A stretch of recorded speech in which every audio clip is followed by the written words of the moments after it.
Bolsonaro domesticado? Acompanhe comigo as razões.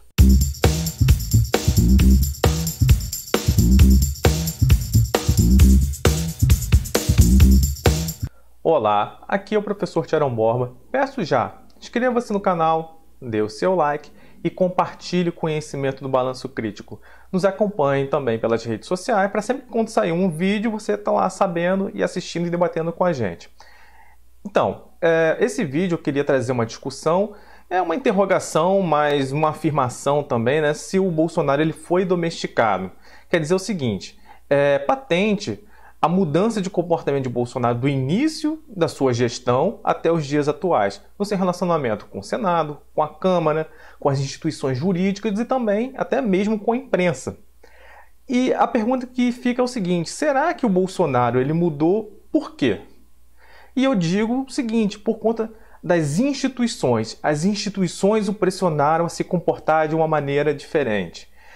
Eu venho chamando a atenção, tem 2 outros vídeos que eu postei aqui no canal que falam sobre essa questão das instituições e a sociedade. E no caso, o mundo político, como os políticos se comportam.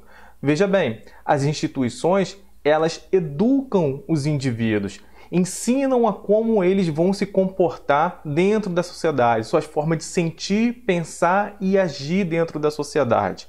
Você foi educado numa instituição familiar. Lá você aprendeu seus primeiros valores morais, aprendeu a linguagem, os primeiros rituais dentro da sociedade. Depois você foi para a escola, igreja, clubes, e principalmente na escola você aprende a ser um cidadão, a como se comportar dentro do mundo do trabalho.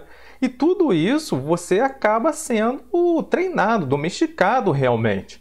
O peso das instituições sobre os indivíduos é enorme. Não quer dizer que você não tem uma margem de manobra de agir contra as instituições. Mas isso é extremamente limitado. Você precisa de ter um apelo muito coletivo e forte para você mudar as instituições, coisa que o Bolsonaro não teve.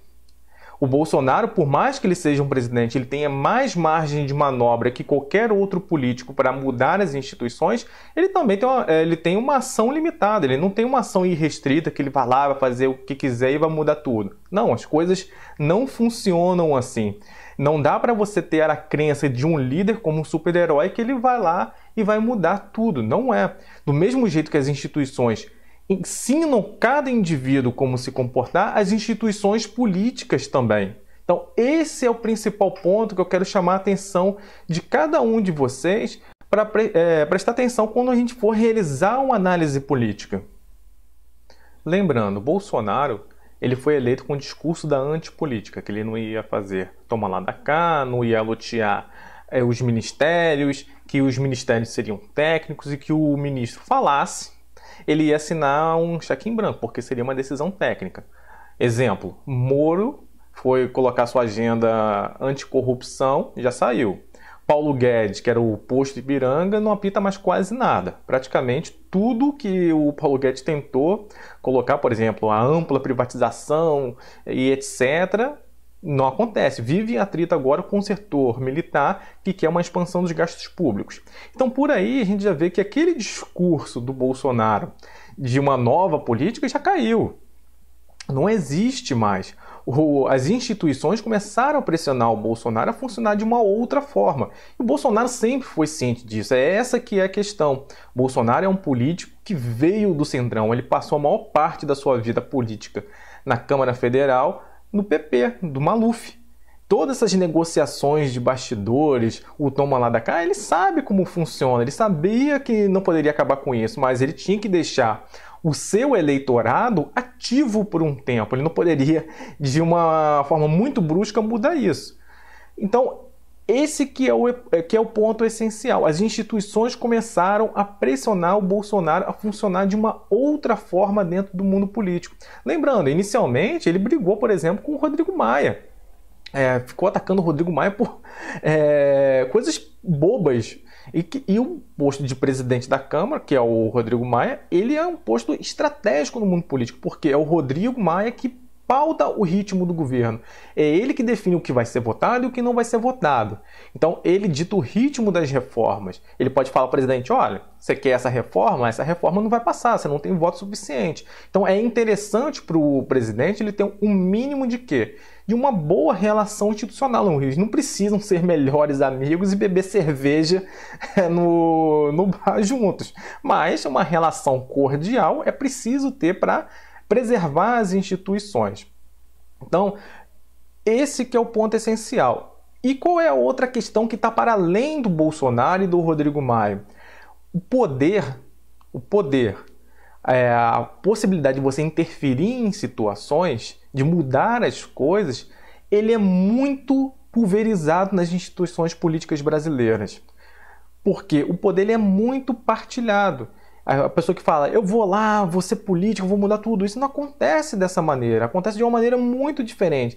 Você, numa democracia, você tem que contemplar muitos interesses diversos. E esses interesses diversos estão representados lá na Câmara.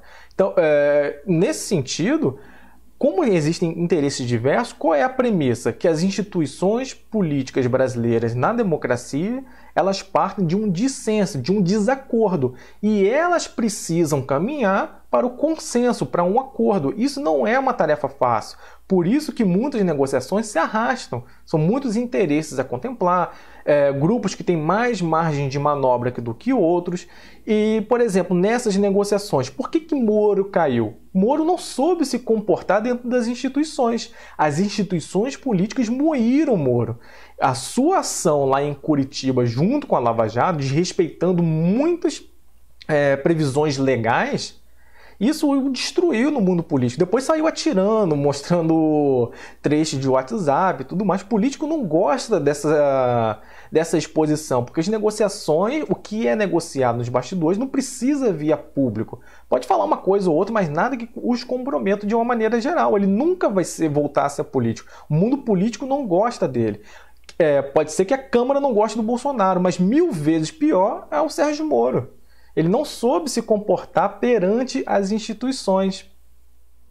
Outro exemplo que nós temos é a ex-presidenta Dilma Rousseff, que ela brigou com as instituições. Ela tinha um sério problema de saber se comportar dentro das instituições políticas. Veja bem, o caso da Dilma era tão grave que ela nem se relacionava bem com os próprios deputados e senadores do seu partido, do PT.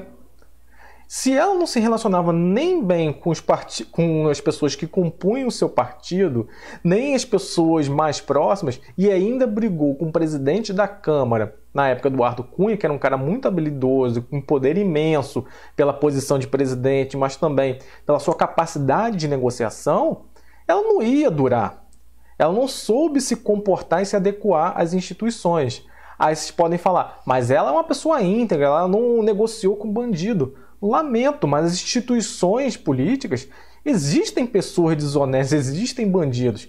Nessas eleições de 2020, vejam quantos vereadores apoiados por milícia vão ser eleitos. Veja por aí. Essa é a realidade. Não tem como fugir da realidade de você achar que é um super-herói que vai mudar tudo. Não é assim. Não acontece. Outro exemplo também é a própria Lava Jato. A Lava Jato é uma operação dentro de uma instituição que se relaciona com as instituições mais poderosas que ela. Ela começou a desrespeitar o Estado de Direito, perseguir políticos, e os políticos também percebendo que a Lava Jato tinha um interesse político ali dos seus procuradores. Você acha que eles iam ficar parados? O único órgão, vamos dizer assim, as únicas instituições que ficam defendendo a Lava Jato, com seu discurso moralista de combate à corrupção, mas na prática não se combate tanto a corrupção, o combate da corrupção ali é muito teleguiado, muito específico, é a imprensa, acreditando que o grande movimento dela foi o quê? Ganhar notoriedade com a imprensa, e os procedimentos dela, os seus ritos de investigação, eram completamente... não pertenciam ao mundo do regramento, não pertenciam a um Estado de Direito que permitisse as pessoas se defenderem. Era praticamente uma perseguição. Você pode discordar dessa visão, mas isso é um fato, vai acabar a Lava Jato. E não quer dizer que o combate da corrupção vai ser cessado. Existe uma série de outras instituições de controle. Os controles vêm sendo aperfeiçoados dentro das instituições políticas brasileiras.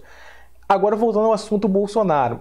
O ministro que ele indicou agora para o STF, ele não causou nenhum burburinho no mundo político.